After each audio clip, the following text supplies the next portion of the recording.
Hello, good evening. Welcome to my channel. Life, as we all know it, ends one day. We all came from dust and we all return to dust. The only thing that we are remembered of when we die is the good that we have done in this world. Now, the good that we have done is actually based on people's perception. So the question we should ask ourselves is, what good do people think we have done? What are we going to be remembered for when we die? Especially if you are a public figure, what will you be known for? Abba Kyari was buried today. I've sat down and I've watched the news. So many Nigerians are on Twitter, on Instagram, on Facebook talking about this. So many people, from what I can get, doesn't like this man. But the question is, why don't Nigerians like him? Who really is Abba Kyari? A little bit about him. I'm going to just run through what little information I got from the internet and from news websites about Abba Kyari. Now, Abba Kyari happens to be President Buhari's chief of staff, and he died today, Saturday, after battling with coronavirus. Now, nobody deserved to die like this, but he had an underlying issue, health issue, that actually take him out to Nigeria almost every time for him to go for health treatment.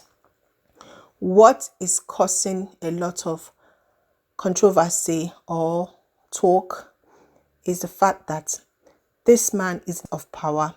He had money.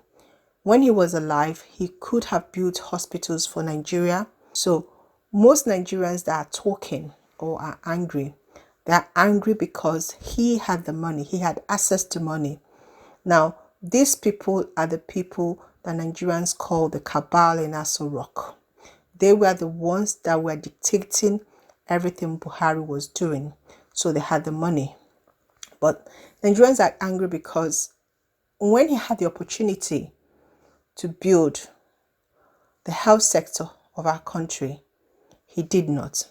Now, people should not think that Abba Kyari just came into power just now he became the chief of staff. No. I'm going to run down to who he is and what he has achieved in life. So, Abba Kyari is from Borno, and he graduated with a bachelor degree in sociology from the University of Warwick. Has a bachelor degree in law from the University of Cambridge, and he was called to bar, Nigerian bar, after attending the Nigerian Law School in 1983. Now, he has worked at the law firm Fani Kayode law firm when he got back to Nigeria, and he became the chief editor of New African Holding Limited, Kano. So he was a journalist, okay? So this guy, not only is he a sociologist, he's also a lawyer, and he was once a journalist. So this guy is learned. He knows things, okay? He's not just an ordinary person. Now, these are people in the north that are well learned, who are educated. But we also know that majority of the people in the north are not educated. So we expected him to be in the forefront of education for the north. And I haven't heard him talk about education or talk about enlightenment for the north. Maybe he's doing it, but Nigerians are saying this man was not representing very well. Now, no matter how we look at it, no matter how much we love Abba, we also need to listen to what Nigerians are saying. At the end of the day, he was our political office holder, and we have a right to say what we want to say. It's called freedom of speech. For those that like him, you also need to allow those with a different opinion to talk. You cannot just be shutting people down and saying, oh, he's this, he's so good. Maybe he's good in your eyes, but how does an ordinary Nigerian, the masses, see him? How do they perceive him? All right, so let me continue with his achievement. Now, he served as a commissioner for forestry and animal resources in Borno State. And then from 1990 to 1995, Kyari was the secretary to the board of African National Bank Limited. So he worked as a banker. And this guy resume is so good. I expected this guy to do more while he was in office as the chief of staff. So he was a CEO of United Bank for Africa. Can you imagine? This guy is really like, his portfolio is good. And he was in the board of director of Unilever and ExxonMobil Nigeria. And before his death, he was also the chief of staff. From 2015, he has been the chief of staff for President Buhari. So this guy was well known. He's a public figure. He's learned.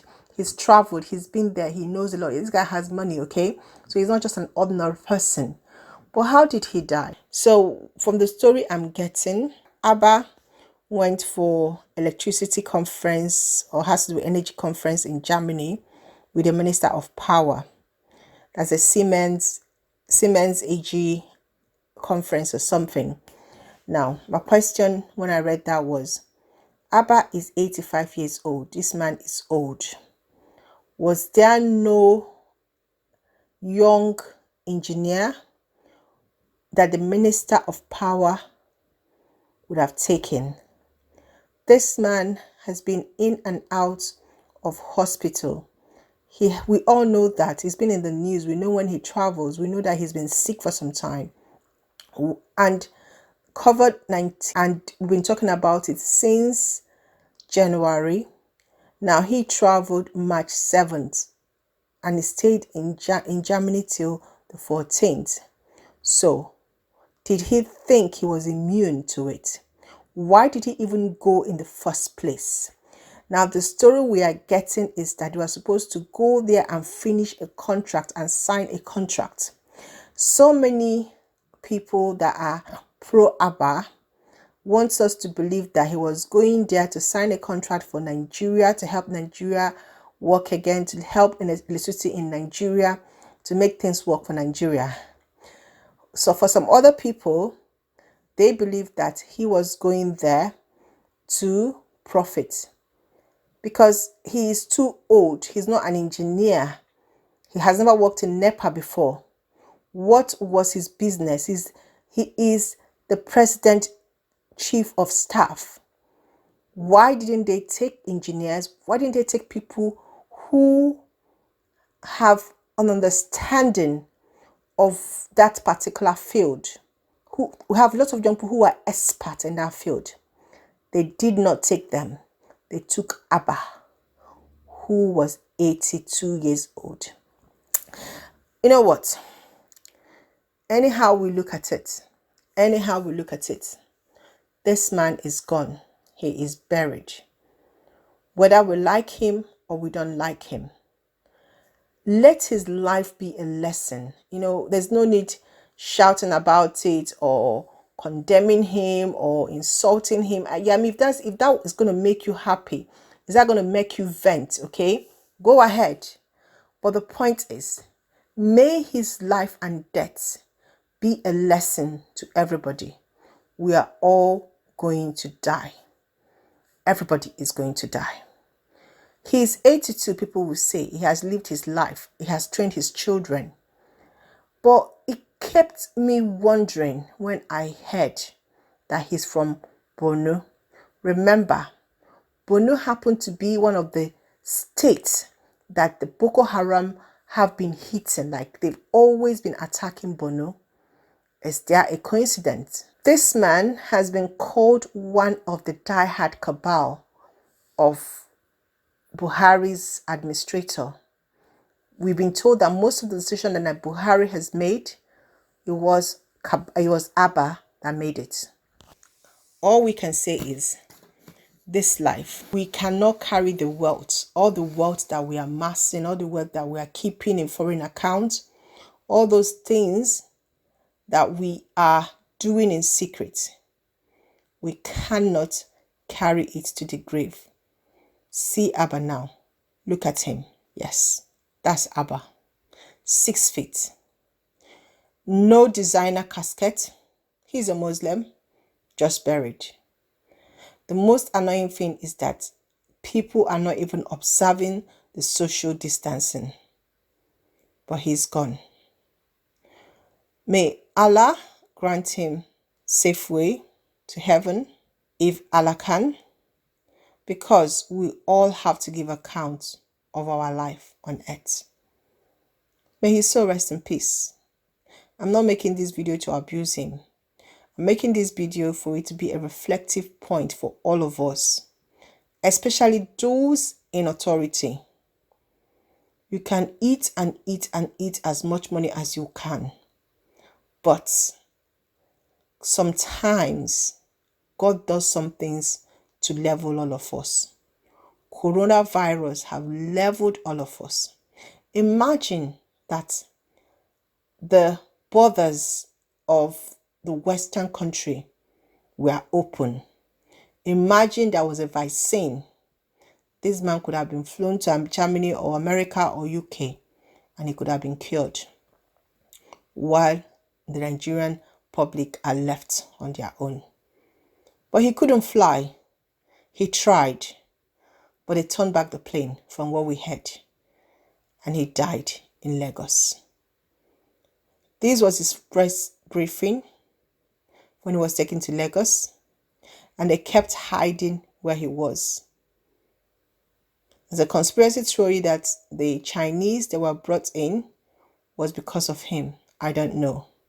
People are left to think whatever they want to think. When Boris went to the hospital, we were all aware. We all prayed for him because we can see that his heart is towards us based on what he's doing. How can a prominent person die and most Nigerians were happy? His soul rests in perfect peace. But this is a lesson for all of us. God bless you. What do you guys think about this? Do you know him? What do you think about him? Was he one of the Cabal? I don't know. But I just pray that he will find peace with God, with all of his millions. I hope they carry all the millions from the foreign account and put in that grave. May his soul rest in perfect peace. Amen.